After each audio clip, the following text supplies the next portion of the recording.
Buenas tardes, pregunta médica, ¿cómo están ustedes? Jueves científico. Y vamos a algunas de las características.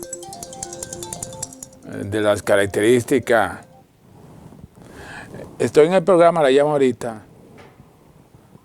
Sí, algunas de las características, hoy jueves científico, donde usted puede identificar las enfermedades que siempre han seguido al ser humano, las enfermedades venéreas, que muchas veces nosotros detectamos y que provocan muchas reacciones en base a cuando no se diagnostica a tiempo. Muchas de esas enfermedades de transmisión sexual,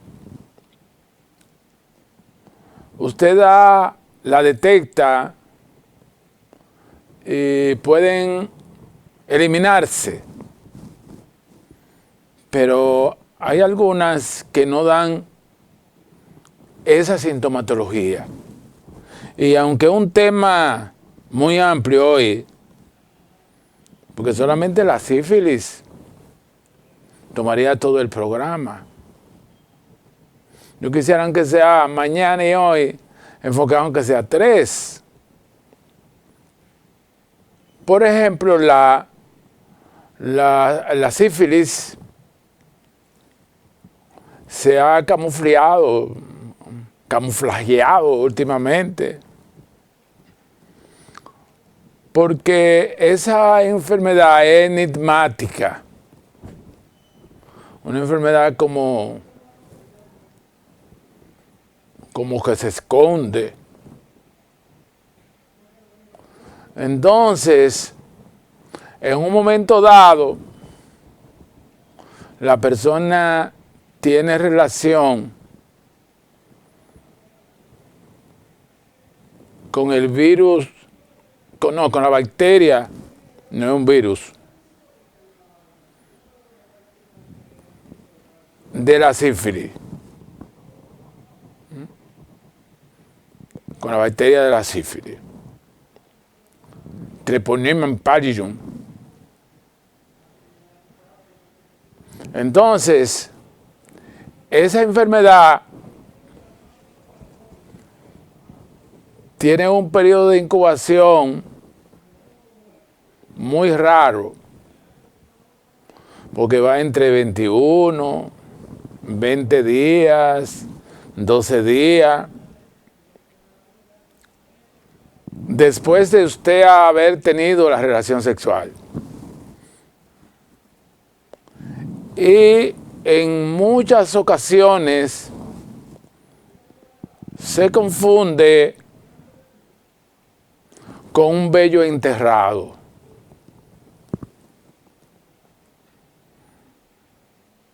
Y el cuerpo cortado.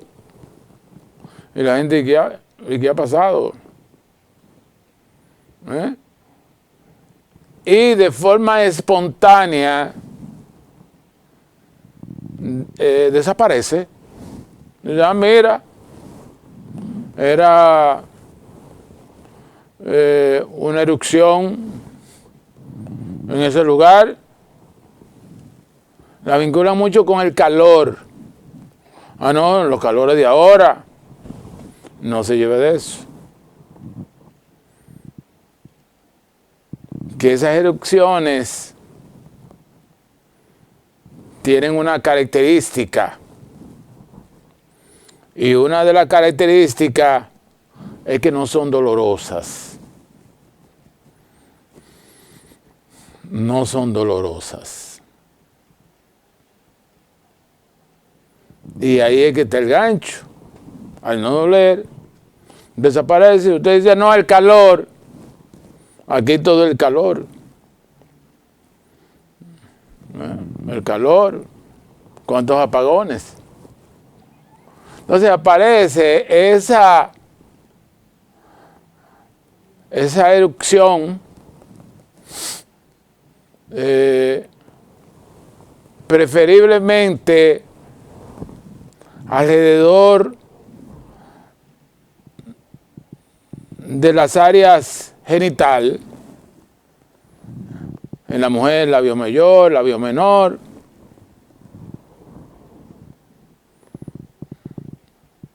y muchas veces lo vinculan con rasurado, el vello encerrado, el vello enterrado, y desaparece. Pero no es usted que tiene que detectar que el vello está encerrado, no es usted, es una evaluación médica, porque cuando el vello está enterrado usted lo identifica, una inflamación local. El vello enterrado pica y duele. Esta es una pequeña tumoración que usted no le dio oportunidad y desapareció. 1928, primeras tres décadas del siglo XIX, eso fue un palo cuando Alexander Fleming descubrió la penicilina, porque la sífilis ha constituido siempre un flagelo. Cuando tú haces los estudios antropológicos de nuestros antepasados, tú lo ves huesos sifilíticos en la tibia, el peroné, que en ese tiempo no había la penicilina, que sigue siendo el medicamento, no ha creado resistencia. Lo que ha pasado con esa enfermedad es que definitivamente a veces engañan a los médicos. Así mismo, engañan a los médicos. Ah, no, un vello enterrado. Y desaparece. Entonces, el doctor Bogal, que nos dio dermatología, ahí, decía, ahí es que está el gancho. Ese es el autor del libro de dermatología, que cuando nosotros íbamos al dermatológico, él propiciaba esa conferencia y la propiciaba a 15 minutos. Ya esas conferencias, yo vi al doctor Bogal, uno de los más modernos, propiciando conferencias 15 minutos. Yo fui el primero que protesté en el colegio médico, y que eso, y que una hora. Cuando los PhD y eruditos toman 15 minutos, entonces hay que crear la cultura. Hoy día me están dando toda la razón. Toda la razón. No se puede extender una hora hablando de un tema. De que epidemiología, no, es lo más importante de esa enfermedad. Y hace accesible el conocimiento. Hace que el auditorio se lleve la información, que aquellas conferencias magistrales, entre comillas, que la gente lo que salía era bostezando. Entonces ya Usted busca las informaciones al estilo digital y viene una doctora o un doctor ventilando ese tema 15 minutos sobre esas partes neurálgicas de la sífilis, esas diferentes etapas. Esa primera etapa puede desaparecer. Puede desaparecer. Y usted ni pensar que le dio sífilis, pero la sífilis está trabajando por dentro. Entonces, teníamos la intervención de una doctora en La Alegría de la Mañana, en Radio Universal, y viene un técnico y le enseña las manos. Eso le dicen de que paño negro. No, tú no tienes paño negro. Esa es la manifestación dermatológica de la sífilis secundaria.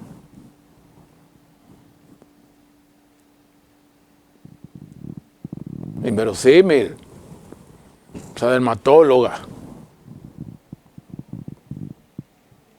Nos manda a hacer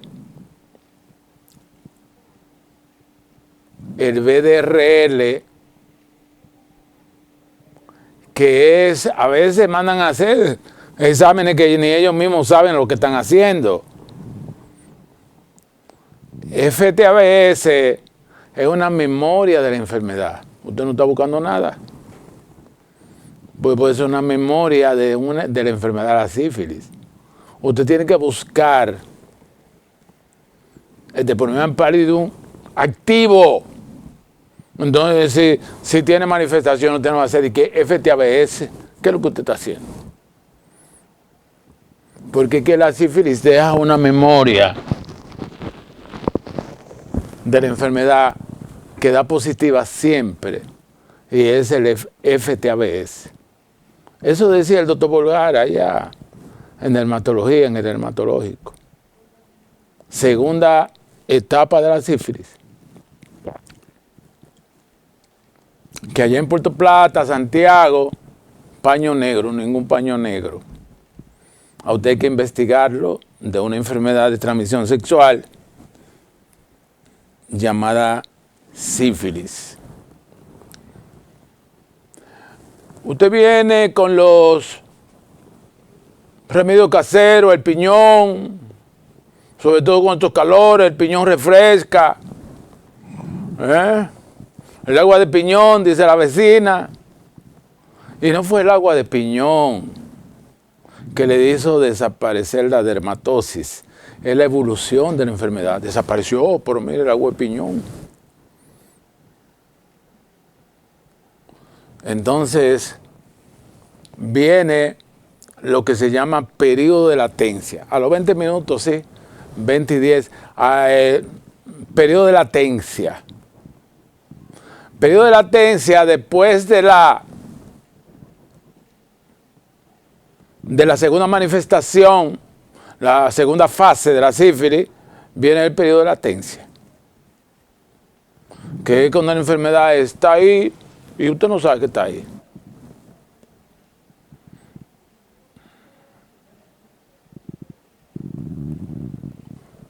Y usted no sabe que está ahí. Por eso, en las boticas populares,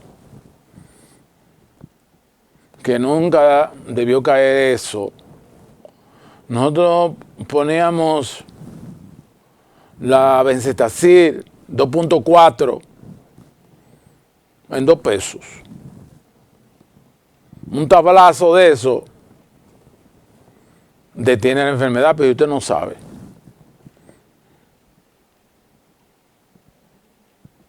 Si usted no sabe, generalmente la usan mucho en el estreptococo, la garganta. Y nadie se le ocurre investigar la sífilis. La sífilis sigue evolucionando internamente, coge las neuronas, las células cerebrales, se va hacia arriba y ya la enfermedad es irreversible porque se ha vuelto en una enfermedad sistémica, con una enfermedad que con una 1.2 en niños, 2.4 en un adulto, usted lo resuelve un tablazo. Nosotros propusimos en el tiempo de Leonel Fernández que eso costara 7 pesos. Uno acetaminofén, un jarabe para la gripe. Llévese eso por ahí para que lo tenga ahí en su botiquín. Suéltame preguntas médicas.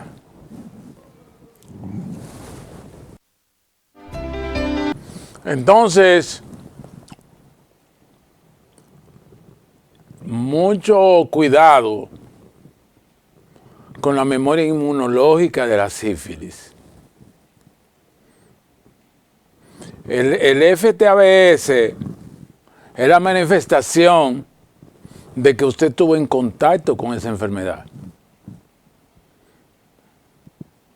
Y ya eso obliga a que usted haga un VDRL, que es la parte activa de la enfermedad. Si el VDRL da no reactivo, entonces ya usted sabe que ese paciente tuvo un contacto con la sífilis y amerita tratamiento.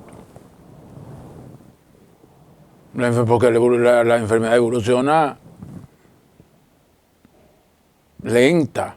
Usted tiene que darle su tratamiento. Aunque el VDRL esté no reactivo. Porque te está diciendo, porque usted tiene que interpretar eso. Hay que gozar, pero hay que estudiar también. Hay que estudiar también. Entonces, el FTABS significa que usted tuvo un contacto con la enfermedad. Entonces, si el VDRL da no reactivo, que no tiene problema, que usted le da un tratamiento, aunque se oiga feo, profiláctico, preventivo. Déjame dar esos 2 yaguazos por si acaso.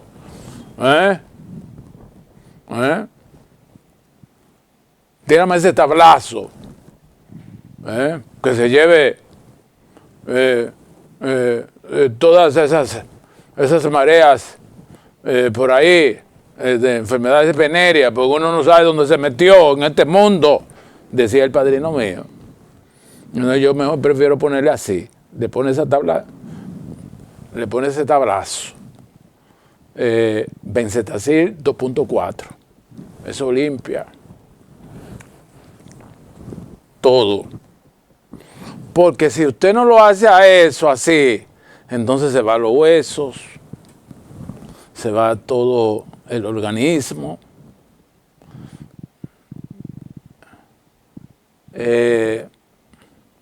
Y usted tiene esa bacteria difundida en todo el cuerpo, sin poder hacer nada. Pero si usted en un momento dado, el paciente asintomático que te engañó, tuvo la primera fase, chancro duro, no, tú dijiste fue un vello que se enterró, dio manchas negras y desaparecieron. Ahí es que usted tiene que, en un VDRL, usted manda a hacer el FTABS. El FTABS negativo significa que nunca ha estado en contacto. Pero el FTABS positivo y un VDRL no reactivo no significa que el paciente no tenga la enfermedad. A mí tú no me vas a engañar. Enfermedad sifilítica que ha acabado con la gente aquí.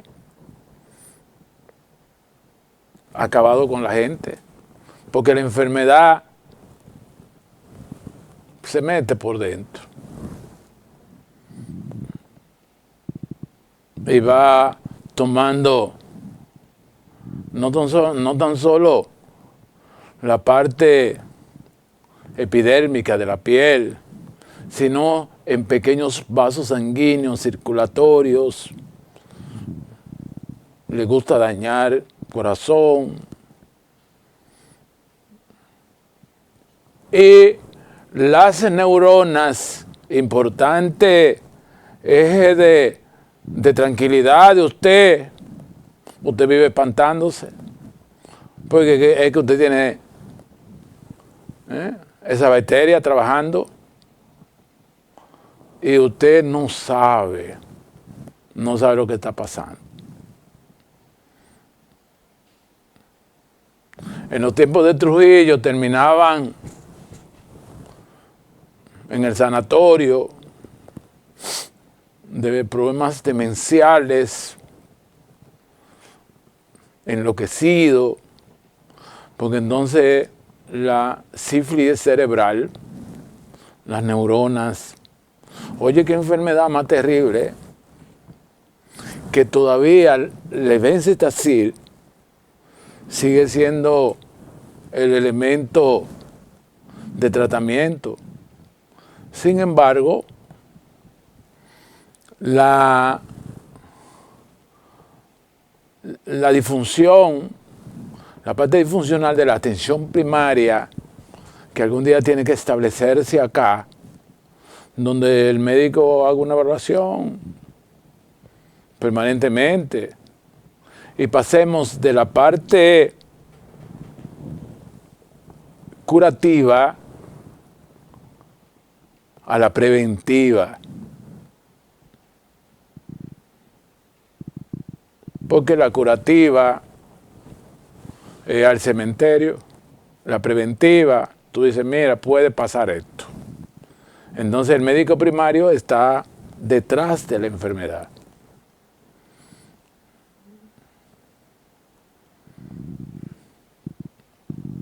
Porque cuando la enfermedad se difunde en el cuerpo entero, entonces produce alteraciones muy vinculantes con la locura. Muy vinculantes con la locura. Y eso es muy triste. Eso es muy triste. Por no dar seguimiento a esa enfermedad y por tener la característica de medicina curativa. ¿Qué medicina curativa? Solamente lo que se manifiesta. De ahí que un médico de confianza es sumamente importante. Ese médico de confianza te va a decir qué hay. Bueno, no te puede hablar mentira. Mira, tú tuviste un contacto con la sífilis. Productor, yo me siento, no es lo que usted se sienta. Yo hice la FT a ver si usted tiene ahí. Déjame darte tratamiento por 6 meses. Así mismo. Tratamiento por 6 meses es que la penicilina es un antibiótico de depósito. Por eso en los niños con amigdalitis, la mamá lo llevan a mensual. Entonces, esta persona que yo iba a hablar de las enfermedades venéreas y con esta me he pasado el día. Entonces, esta enfermedad circundante que está alrededor del ser humano, viene desde tiempos inmemorables. Y todavía recibimos la sífilis congénita. Oiga eso. Madres que transmiten durante el embarazo la sífilis a su recién nacido. Y es precisamente en los protocolos que tenemos que establecer, porque muchas de esas madres se le hizo el VDRL, resultó no reactivo, pero en ningún momento le hicieron el FTABS, que yo lo impuse, que los dos deben hacerse. Entonces, al médico ver el VDRL no reactivo, no, entonces la enfermedad atraviesa la barrera placentaria. El niño viene con deformaciones a nivel cardíaco, a nivel de la nariz. Eso es que nosotros hicimos un estudio con un 5% de sífilis congénita. Inverosímil, ¿eh? De sífilis congénita. Cuando estaba haciendo la pasantía, visualicé un trabajo, sífilis congénita en el momento del parto. A ver cómo estaba la atención prenatal. La gente cree que si hace una investigación y sabe los resultados, eso no es investigación. Yo podía tener una sospecha que se llama hipótesis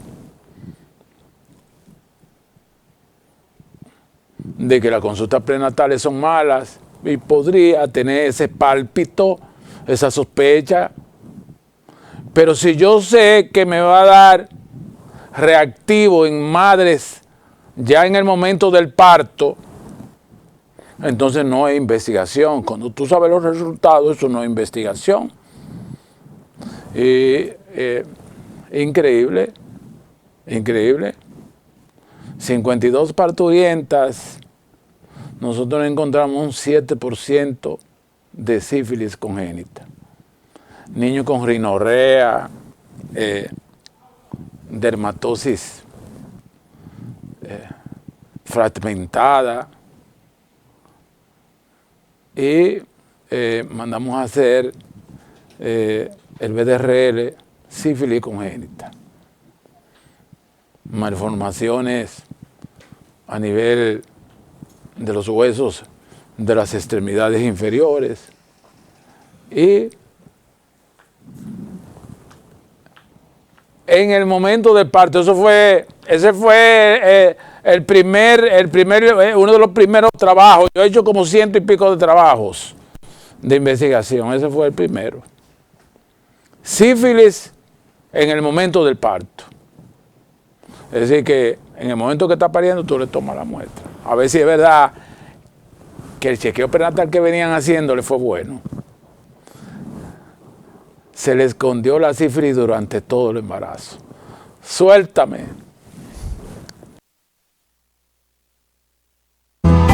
Aquí quiero darle saludo al doctor Roberto Sánchez, jefe epidemiológico del Hospital de Boston. Y un saludo muy afectuoso. Siempre viene en diciembre por acá, de la gente que no deja su país. Y para los que quieren irse, el doctor Sánchez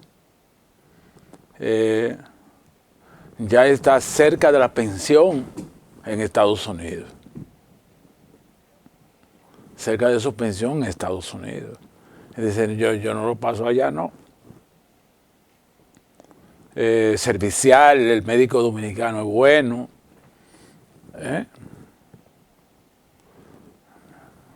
El médico dominicano es bueno.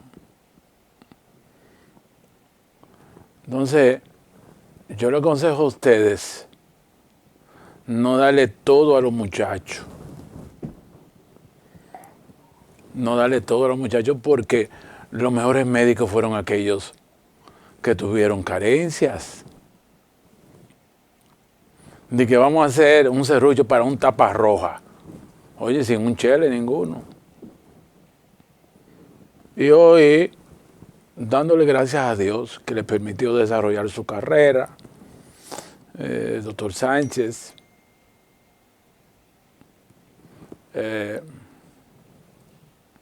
su madre murió casi en la postrimería ya de sus estudios. Entonces, un grupo de médicos, un grupo de médicos solidarios practicantes, lo escondíamos en el hospital. Y cuando escuchábamos la voz del director, no salga. Porque ya el hospital servía de refugio. El hospital era como un refugio. Por eso cuando yo le dije al doctor Leonel Fernández que hiciera la extensión de las universidades en los pueblos, no lo pensó mucho. Pero antes el médico venía aquí a arrimarse. Entonces él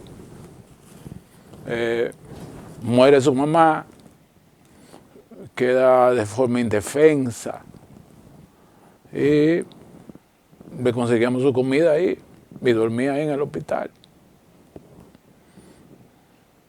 Dormía en el hospital. Y hoy esos amigos que son son complacientes con la gratitud, Dios se le ayuda. Porque si usted no se olvida de donde usted vino, entonces ¿para qué? Hay gente que se olvidan de dónde vinieron. Usted no debe olvidarse de dónde vinieron.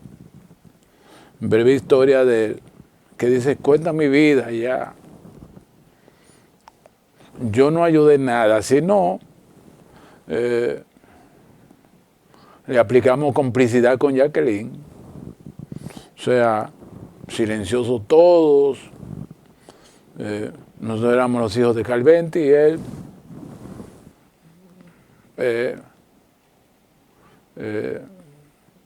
un día Calventi llegó y lo encontró. Le dijo, no, él viene de Matambre. Y un barrio que queda ahí por Honduras. Y nos está visitando. Entonces, hasta que terminó los estudios, un médico exitoso. Por eso República Dominicana, nosotros somos grandes, como dice el anuncio. Grandes somos. El que se quiera convertir en privón, que se convierte en privón.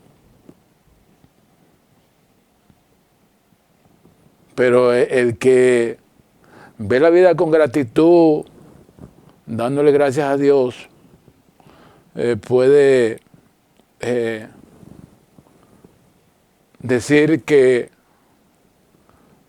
la parte acreditada que tú tengas como médico, eres un médico acreditado, eso no significa nada, sino el servicio a los demás.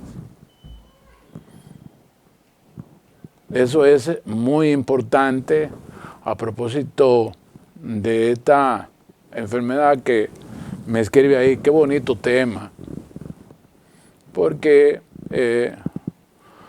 muchas personas ya en el final de su ciclo biológico, tú le mandas una angiografía y ves estigma sifilítico.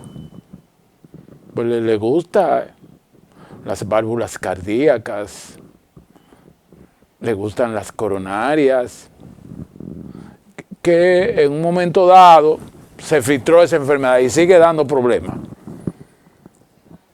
Un 7% encontramos nosotros. Porque a veces las investigaciones no tienen que ser caras. La hija mía hizo una tesis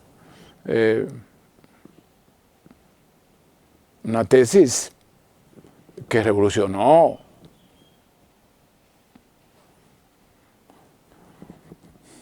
Y esa tesis le sirvió para graduarse de obstetra, donde ella dice que la obesidad predispone a enfermedades obstétricas. Significa que los pacientes obesos son más propensos a preeclampsia, son más propensos a prematuros.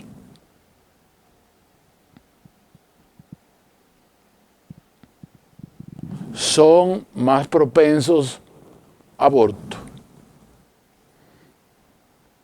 Son más propensos a operación cesárea que aquellas pacientes que no tienen obesidad. Un éxito, un palo. Yo no quería que se metiera a eso. Ella se metió a eso y parece que va a ser buena. Entonces, la vida es observarla permanentemente.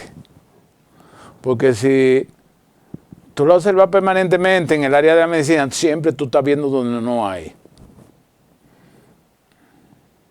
El observatorio. Mirando el observatorio. Hay observatorios científicos para detectar enfermedades tempranas en el desarrollo neurológico de los niños. Y es precisamente la parte de la atención primaria, donde tú vas mirando todo ese desarrollo y toda esa evolución y nace la investigación. Nace la investigación.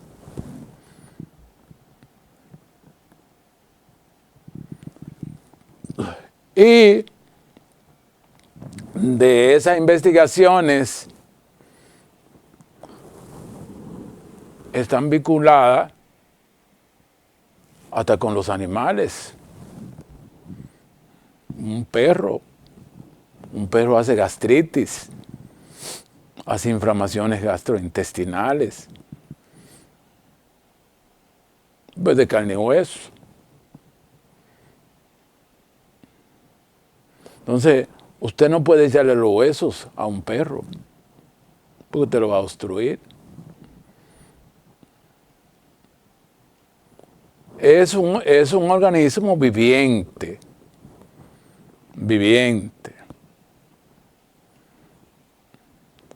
Pero usted tiene que estar observando permanentemente el ciclo evolutivo del ser humano, del animal en el observatorio, y hacer lo que se llama medicina preventiva. Y en la medicina preventiva está el futuro de la medicina. Porque la medicina curativa se llevan muchos recursos y no resuelve nada. Entonces tiene que ser ampliamente preventivo. Buscar lo que se llama el binomio materno-fetal en buenas condiciones.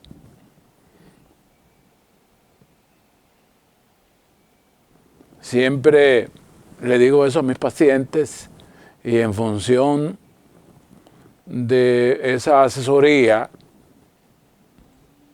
de esa asesoría, usted empieza a tener las informaciones para usted cuidarse. Si esto no te conviene, por eso yo le digo, si usted va a donde un médico, porque usted tiene que tener confianza.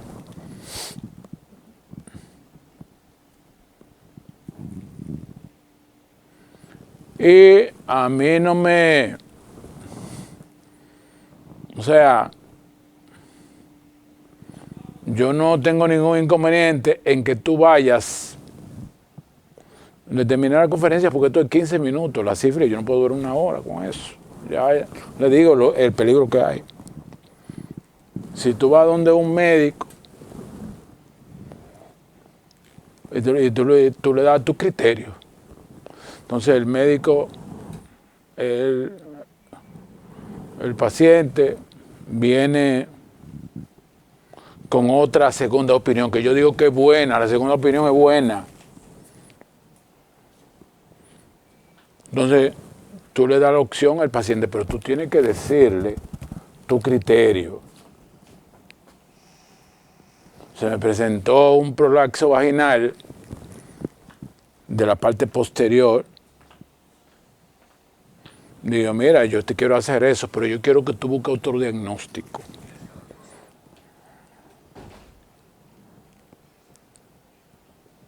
Cuando vino, sí, tiene un prolapso vaginal, pero resulta que si te corrijo el prolapso vaginal, te tengo que sacar el útero. Digo, no, porque el útero está bien.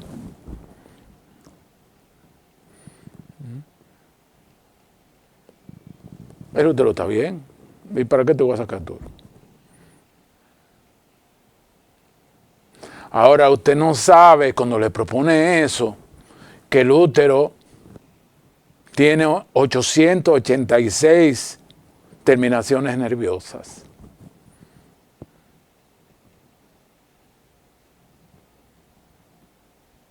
No sabe eso. Entonces hemos estado nadando en contra de la corriente.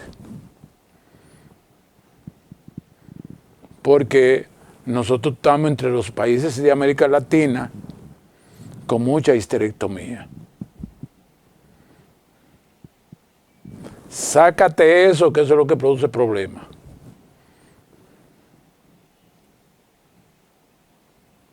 Entonces, uno le da su criterio sin pelear. Mira, yo entiendo esto.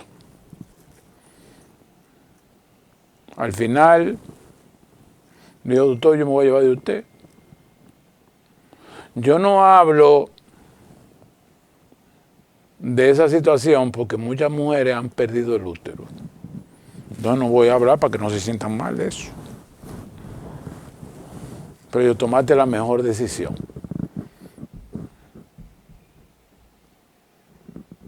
Pero eso lo que permite que el médico a través del tiempo tenga vigencia cuando tú tengas una opinión en función de darle lo mejor al paciente y de estar buscando permanentemente. Porque la Biblia dice que el que busca encuentra. Entonces tú tienes que estar ahí. A veces el paciente le entregan un Papá Nicolau y el paciente dice, está bien, pero yo me siento mal. Y ahí es que usted no puede discutir. Vamos a ver qué es lo que está pasando ahí. Suéltame el mexicano extraordinario que se lo llevó. El COVID se lo llevó a este mexicano. ¿Cuánto gozamos en Radio Puerto Plata con él? Suéltame.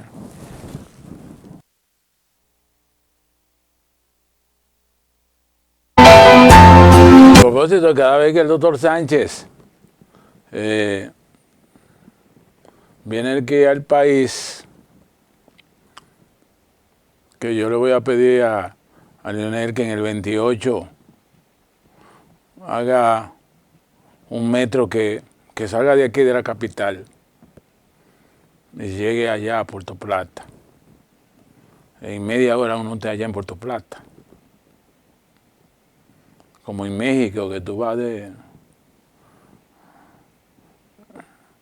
Estado Federal a Jalisco, media hora. Y corresponden a unos 350 kilómetros. Porque se impone de que usted conozca Puerto Plata. Está llena de trovadores, de pescadores. Yo no sé cómo aparecen tantas personas con guitarra. Ellos viven en un mundo imaginario. Y hay muchos poetas y muchos trovadores allá en Puerto Plata. Y a propósito, que muchas veces tenemos deseos de conocer otras latitudes, conozca su país primero. Conozca ese país y conozca esa parte norte donde el océano Atlántico bordea Montecristi, bordea María Trinidad Sánchez y bordea Puerto Plata. Ahí. Es algo como un pedazo del océano Atlántico ahí. Como una alteración de la naturaleza.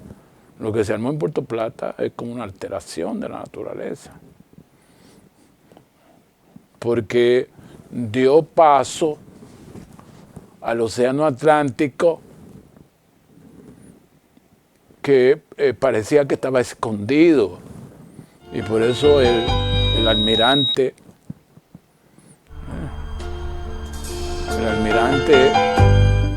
sigue la trayectoria de donde se acuesta el sol.